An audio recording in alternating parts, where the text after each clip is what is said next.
فلسطین پر اسرائیل کے غاصبانہ قبضے کے بعد 1956 میں دوسری بار اسرائیل اور مصر کے درمیان جنگ چھڑ جاتی ہے۔ یہ جنگ سویز کے نام سے بھی جانا جاتا ہے۔ در حقیقت یہ جنگ نہر سویز ہی کی وجہ سے لڑی گئی تھی۔ اس جنگ میں اسرائیل کے ساتھ دو اور استعماری طاقتیں فرانس اور برطانیہ بھی شامل تھی۔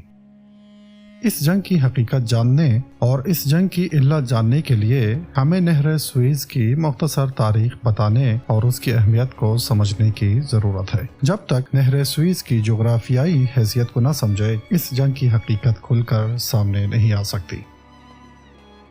یورپ اور ایشیا کے درمیان تجارتی سفر کے لیے قدیم زمانے سے سمندری راستے کا انتخاب ہوتا رہا ہے۔ یہ سمندری راستہ بہت ہی طولانی اور اعصاب شکن راستوں پر مشتمل تھا۔ یورپ سے ایشیا تک سفر کرنے کے لیے انہیں افریقہ کے ہزاروں کلومیٹر خطے کو طے کرنا پڑتا تھا، جو بہت ہی لمبا سفر تھا۔ کشتیوں کو کئی روز پانی میں ہی گزرنا پڑتا تھا۔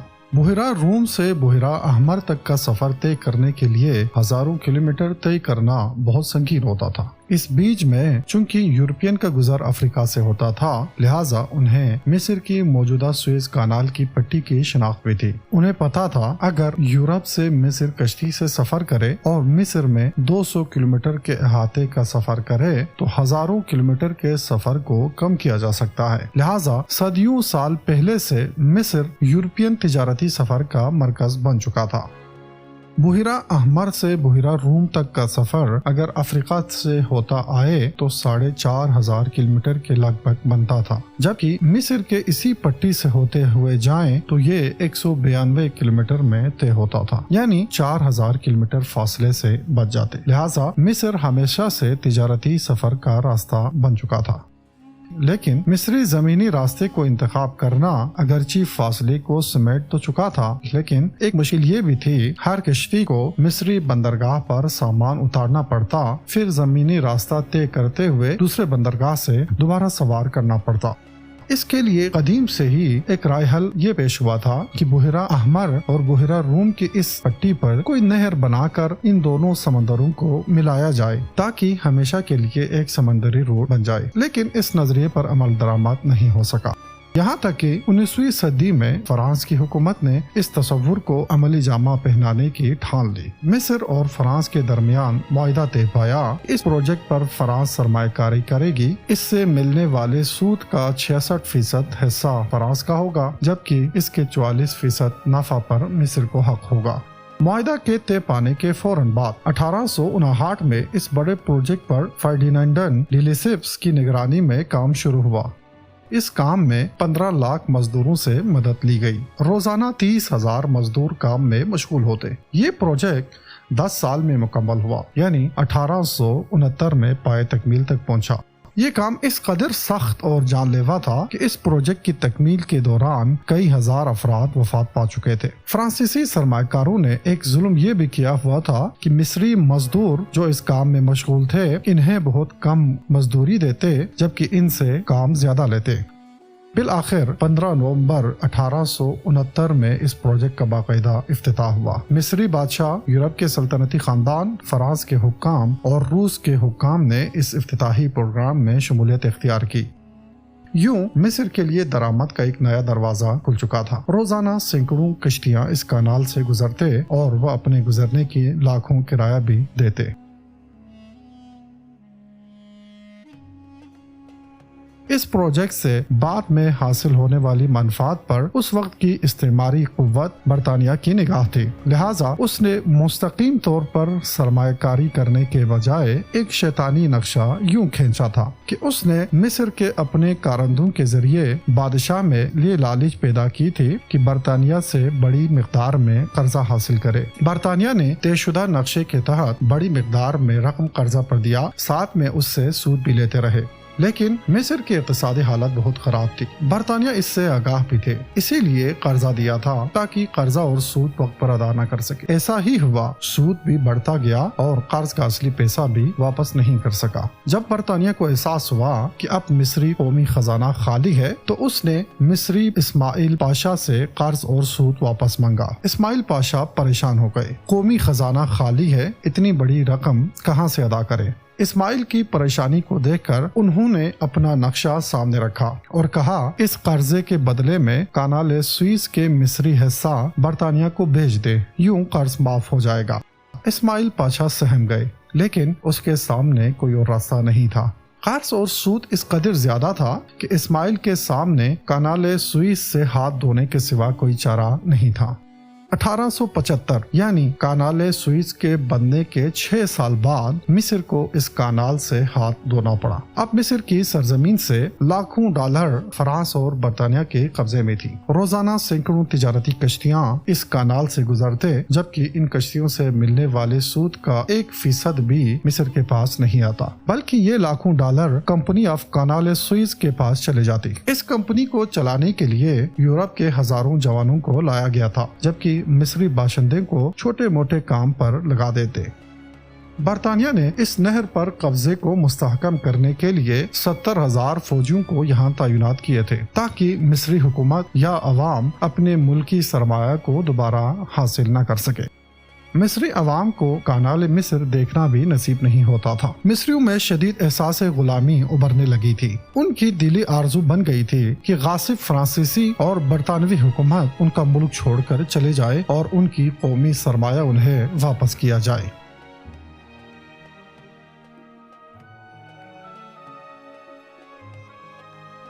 مصری غلامی کے زمانے میں مصر کو ایک قوم پرست عزت دار لیڈر نصیب ہوا۔ یہ لیڈر کوئی اور نہیں بلکہ مصری قوم پرست لیڈر جمال عبد الناصر تھا۔ جمال عبد الناصر بچپن سے ہی آزاد پسند انسان تھا۔ جس فضا میں پلا بڑا تھا وہ فضا استعمار ستیز فضا تھی۔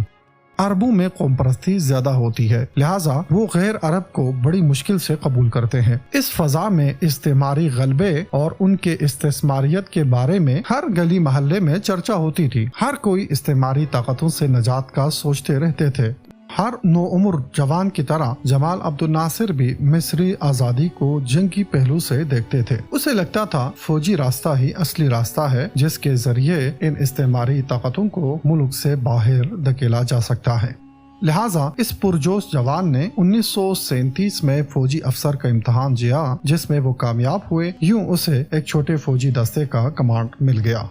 فوج میں آ کر اسے احساس ہوا کہ مصر کا کوئی بھی ادارہ آزاد نہیں۔ استعمار نے فقط مصری آبی گزرگاہ پر قبضہ نہیں کیا ہے بلکہ ہر مصری ادارے پر ان کا قبضہ ہے۔ مصری حکومت اور فوج ملکی مفاد کے لیے کوئی قدم نہیں اٹھا سکتے۔ جمال عبد الناصر اپنے زمانے کے تمام تلخ واقعات کو اپنی مخصوص ڈائری میں لکھتے رہے۔ وہ چاہتا تھا کہ ان ذلت آمیز رویوں کو ہمیشہ یاد رکھے تاکہ اس کا جوش و جذبہ ختم نہ ہو۔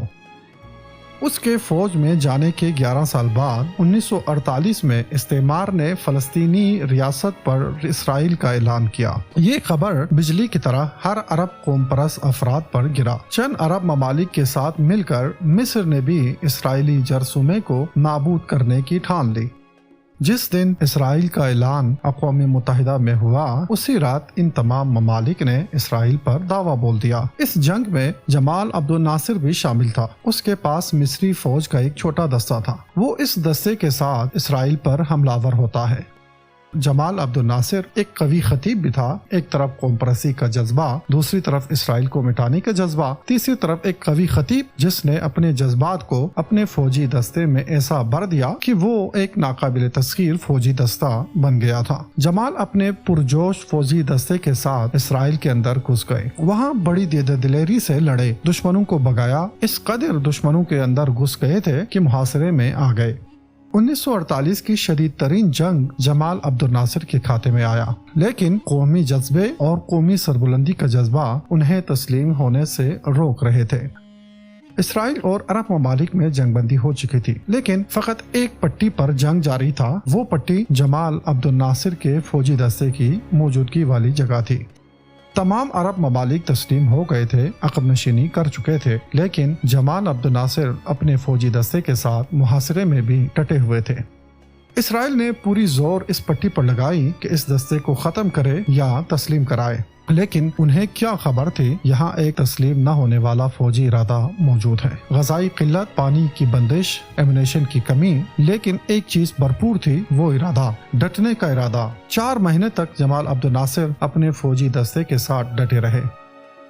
جبکہ دوسری طرف مصری حکومت اسرائیل کے ساتھ مذاکرات میں مصروف تھی۔ مذاکرات کامیاب ہوا اور مصری سربراہ کا پیغام جمال عبد الناصر تک پہنچ گیا۔ جمال بادل نخواستہ جنگ ترک کر کے فوجی دستے کے ساتھ واپس آ گئے۔ 1948 جنگ میں شکست ایک طرف جبکہ 4 مہینے سے تسلیم نہ ہونے والے جمال عبد الناصر ایک طرف تھا۔ جمال اب عربوں میں ایک ناقابل شکست رول ماڈل بن چکا تھا۔ جب جمال واپس اپنی سرزمین میں پہنچے تو جمال کے استقبال کے لیے پورا ملک کھڑا تھا۔ ہزاروں جوان ہاتھوں میں پھول لیے جمال کے منتظر تھے۔ جب جمال آ گئے تو لاکھوں پھولوں کی پتیاں اس کے استقبال میں پھینکے جا رہے تھے۔ ہر طرف ایک ہی نعرہ تھا، جمال عبد الناصر ہماری عزت ہے، ہمارا وقار ہے۔ جمال کے اس عزت و وقار نے اسے ایک مقبول لیڈر بنا دیا تھا۔ فوج میں اسے اعلیٰ شجاعتی تمغوں سے نوازا گیا تھا۔ اس کا فوجی رینک کو بڑھایا گیا تھا۔ اب جمال کی رائے کو فوج میں بہت اہمیت دی جانے لگی تھی۔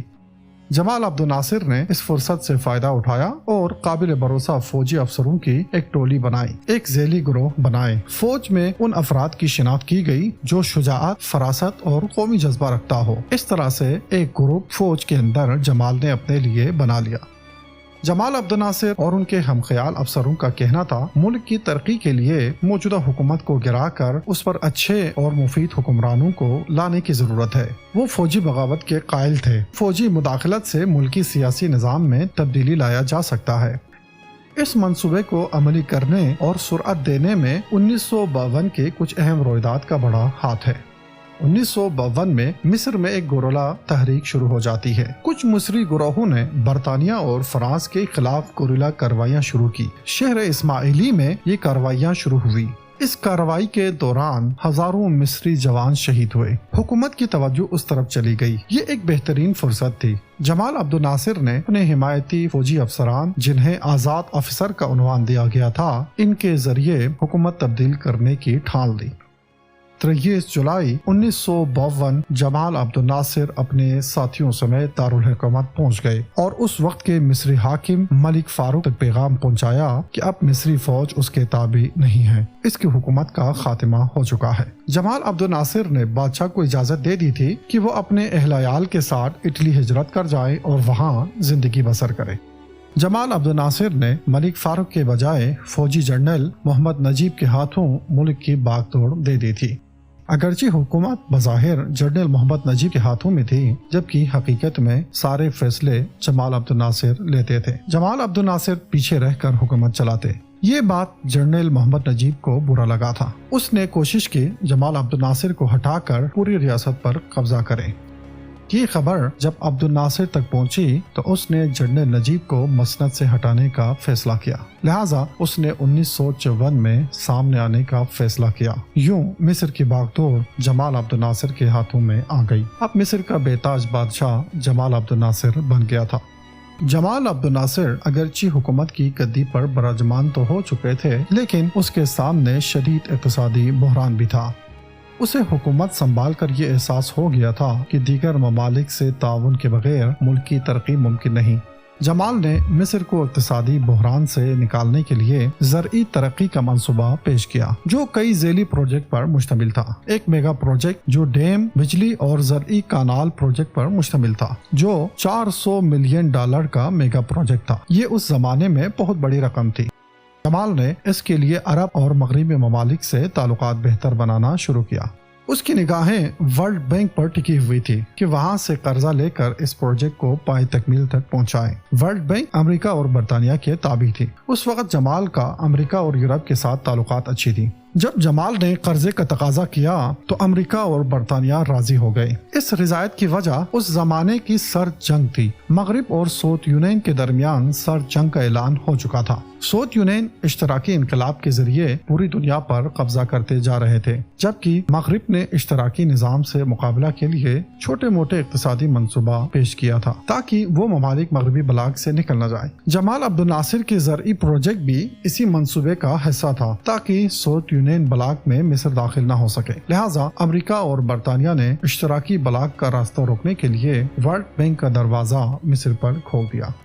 اگرچہ ورلڈ بینک کا دروازہ جمال عبد الناصر پر کھل چکا تھا، لیکن اس دوران جمال عبد الناصر نے کچھ کام ایسے کیے جن کی وجہ سے مغرب کے ساتھ اس کے تعلقات میں کمی واقع ہوئی۔ پہلا کام، جمال عبد الناصر اسرائیل کو کسی بھی قیمت پر قبول کرنے کے لیے تیار نہیں تھا، لہٰذا وہ کھل کر فلسطینی مقاومت کی مدد کرتے اور انہیں اقتصادی، تربیتی اور اسلحہ سے مدد کرتے، جس پر مغرب نے انہیں روکنے کی کوشش کی، جسے جمال نے قبول نہیں کیا بلکہ اسلحہ اور فوجی تربیتی مدد کا دائرہ وسیع کیا۔ دوسرا کام جس سے مغرب ناراض ہوئے وہ جمال عبد الناصر کا سوویت یونین کے ساتھ تعلقات تھا۔ مغرب کے بارہا منع کے باوجود جمال عبد الناصر نے سوویت یونین کے ساتھ تعلقات میں کمی نہیں لائی۔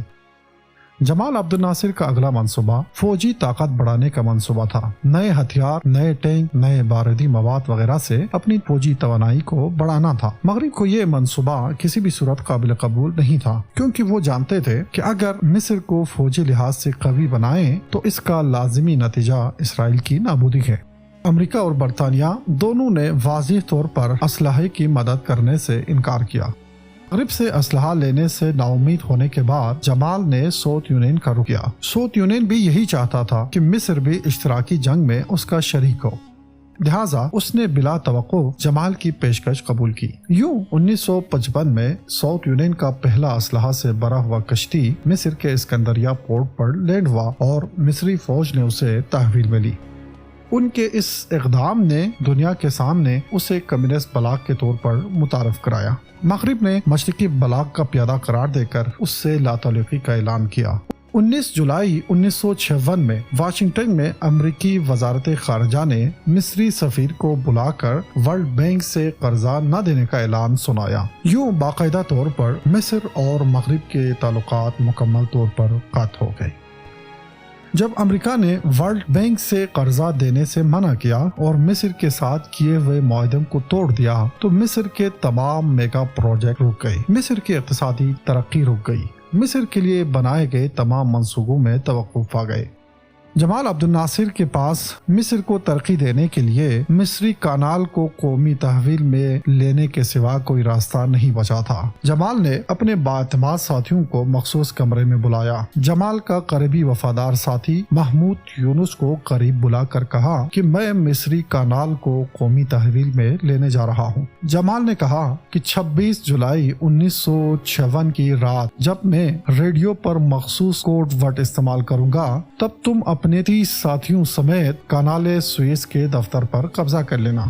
جمال عبد الناصر ایک عمومی جلسے کا اعلان کرتا ہے جس میں جمال کے ہزاروں عاشق جمع ہو جاتے ہیں۔ جمال عبد الناصر طے شدہ وقت میں خطاب کرتا ہے۔ خطاب کے دوران مغرب کا تذکرہ کرتا ہے۔ اس کا خطاب ریڈیو پر نشر ہو رہا تھا۔ یونس اپنے ساتھیوں سمیت ایک ریڈیو پر کان لگا کر کوڈ ورڈ کا انتظار کر رہے تھے کہ اچانک کوڈ ورڈ کا اعلان ہوتا ہے۔ 14 مرتبہ اس کوڈ کو دہرایا جاتا ہے۔ یہ کوڈ در حقیقت کانال سوئس کے منصوبے کو عملی کرنے والے فرانسیسی شخص کا نام تھا۔ اس نام کو سنتے ہی یونس محمود اپنے 30 ساتھیوں سمیت دفتر میں وارد ہوتا ہے اور وہاں سے اعلان کرتا ہے کہ اب یہ کانال مصری قومی تحویل میں لیا گیا ہے، لہٰذا آج سے یہ یورپ کے قبضے سے باہر آ چکی ہے۔ جمال عبد الناصر ابھی تک تقریر میں مصروف تھے۔ تقریر کے دوران ہی جمال عبد الناصر نے اس اہم واقعے کو قوم کے سامنے اعلان کیا۔ لوگوں میں خوشی کی لہر دوڑ گئی۔ انہیں حقیقی آزادی کا احساس ہو رہا تھا۔ انہیں لگتا تھا پہلی بار وہ آزاد ہو گئے ہیں۔